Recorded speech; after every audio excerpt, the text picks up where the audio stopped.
Hello everyone, and thank you for joining me today for another aged cigar review. Today I'll be smoking a 13-year-old Arturo Fuente Anejo number 50. So just a quick background on the Fuente Anejo. The story behind it is that it was created as a response to Hurricane George, kind of devastating a lot of the tobacco farms in the Dominican Republic back in 1998. And so there was a shortage of the wrappers that they needed to make the Opus X, and so they found an alternative wrapper. So the binder and the filler, not a lot of detail around it, but the way the story is told implies that it's either the same or similar binder and filler as the Opus X with a different wrapper. And the wrapper is a pretty special wrapper as well. So it's not a Dominican Puro like the Opus X. It uses a Connecticut broadleaf Maduro that's been aged in cognac barrels for 5 years. And so I've always liked these quite a bit.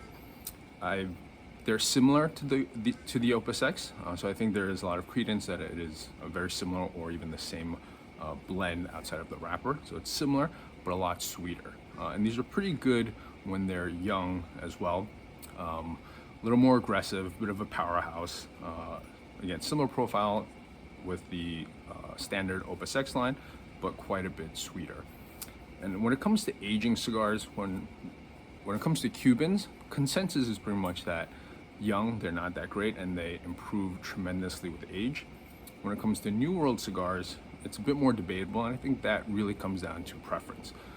Some people like that kind of brashness, those loud flavors, things like that, with a stronger young New World cigar, and some people prefer a more mellow, more married, more nuanced experience. And when it comes to cigars like the Opus X, the Añejo, Padrones, things like that, personally I do prefer an aged cigar. So while these are great cigars young, when you can get an aged example, it truly is a different experience.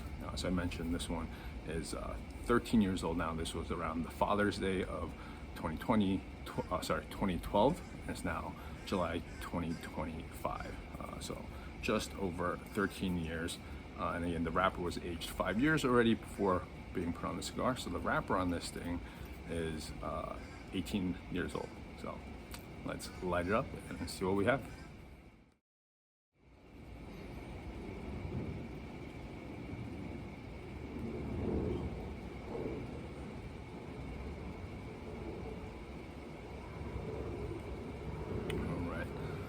Right at light up here, the aroma coming off of the wrapper pre-light was pretty much just cedar, and I believe largely in part to the fact that it was stored in the cedar sleeve for the past 13 years. Cold draw though, very unique, dried fruit, lots of dried fruit, and also a very distinct note of like an Amarena cocktail cherry. So great cold draw. First few puffs here, lots of bittersweet dark chocolate, getting a bit of that cedar coming through as well.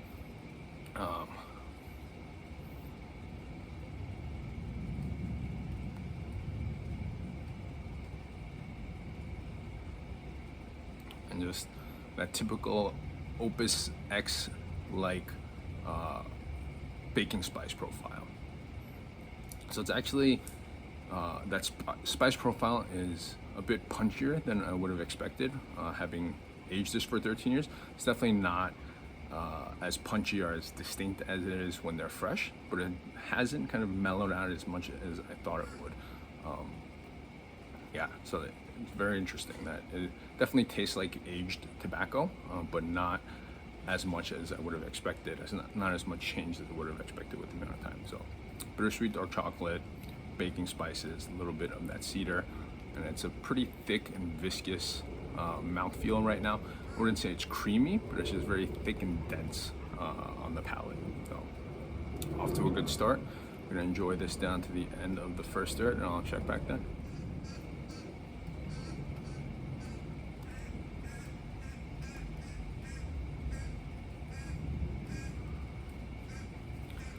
About at the end of the first third here, medium plus in strength, medium full on flavor, medium full on body. Lots of changes from light up. That kind of spice profiles kind of tapered down to more of what I was expecting. Less of a baking spice now, more of almost like a Middle Eastern spice market, but really just in the background supporting. It's not up front like it was right at light up. And that chocolate note is combined with that cherry note that's come forward, and it very much reminds me of those little like cherry and cognac filled chocolates, right? So it's that chocolate cherry note with a little bit of almost like an artificial cherry flavor. It's really quite pleasant, and when you say artificial flavors, usually you don't really think of it as a good thing. But I'm very much enjoying the profile right now. And the retrohale is super unique. I know it's gonna sound unpleasant, but it's almost like a hint of like gasoline on the retrohale. That's pretty much what it reminds me of. Not super strong, but if you were like, walking down and there's like a gas station across the street or something, you get like a little hint of that. Again, I know it doesn't sound like it would be good, but I'm really enjoying that, so much so that I've been retrohaling a lot more than I usually do because of how much I'm enjoying that note. So it's that kind of cognac, cherry-filled chocolate, some light Middle Eastern spices that are always there, kind of supporting the background, and that little bit of gasoline on the retrohale. Very unique experience. It wasn't creamy to start, but I'd say the last 10 minutes and the last, like handful of puffs, super creamy, right? So that thick, viscous mouthfeel has morphed into like a very creamy, decadent mouthfeel as well. So great first third. I did have to touch it up once. The burn started getting a little wavy as I got towards the end of the first third. Let's see how that goes. I may need to touch it up again. Let's see if that corrects itself. But I'm gonna enjoy this down to the end of the middle third, and I'll check back then.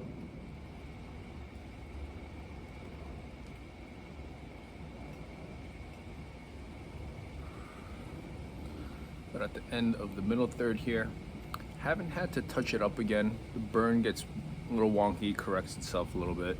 It's pretty humid right now. So the wrapper did split a little bit, but it didn't really affect it. Kind of just burned through the split wrapper, so no big deal there. Draw's been perfect. Still medium plus on strength, medium full for body and flavor. Lots of change from the first third.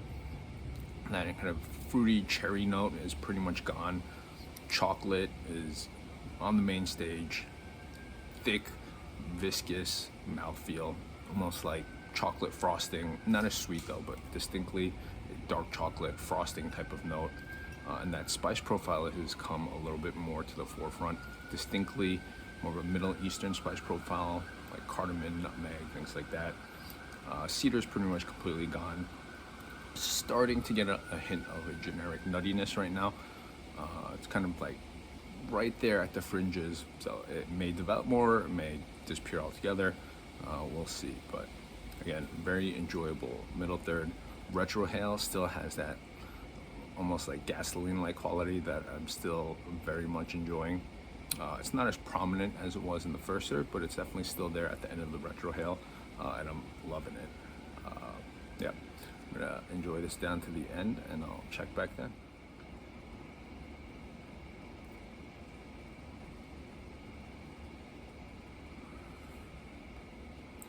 About at the end here, strength stayed medium plus the whole way, same with body and flavor staying at the medium full. Haven't had to touch it again.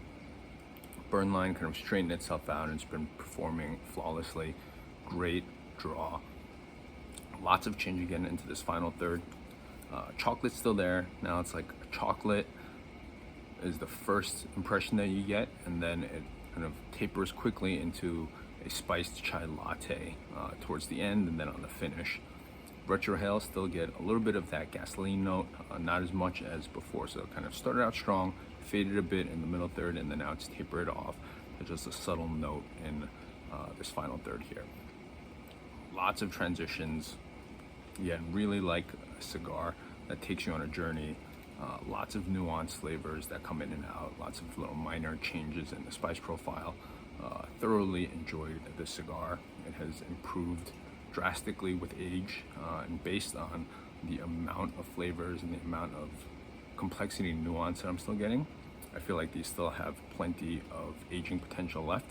I do still have a handful of these left from the 2012 release, so might smoke one a year, one every 2 years, things like that, and really see how they develop. So I'm very happy that these are continuing to evolve and improve with age and not really kind of fade out into blandness. So great cigar. Love to hear your thoughts in the comments below if you've had the opportunity to try an aged Fuente Anejo or even a fresh one. And yeah, love to hear your experiences on that if they're similar to mine. And I'd say, it depends on my mood, but I'd say more often than not, I'd prefer the Añejo to an Opus X. Really like that extra sweetness to it. But again, great smoke. How would I rate this? You know what? This experience, 13 years old and aged Añejo, I would say is definitely a special occasion smoke. Just a completely different experience than what you typically get. Just so much nuance, complexity, just such a refined experience, great mouthfeel. Yeah, special occasion smoke. Thanks for watching and enjoy your smokes.